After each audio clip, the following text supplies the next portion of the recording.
Au pouvoir depuis plus de 40 ans, Paul Biya a été élu pour un 8e mandat à la tête du Cameroun.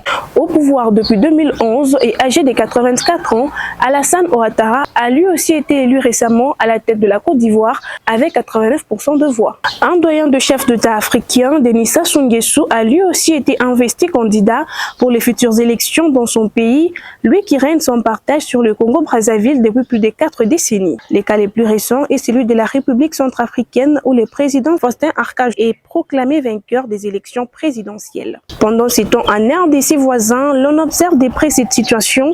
Les pays qui en principe doivent organiser les élections en 2028, année marquant la fin du 2e et dernier mandat de Félix Tshisekedi. Mais dans les comptes du pouvoir, l'on ne voit pas le chose de cet œil en observant ce qui s'est déroulé en Côte d'Ivoire, au Cameroun ou encore en République centrafricaine. Certains caciques signent et persistent. Il est hors des questions que l'on organise les élections en 2028, protestant la guerre à l'est de la RDC qui a fait perdre au président le temps de se concentrer à effectuer son 2e mandat.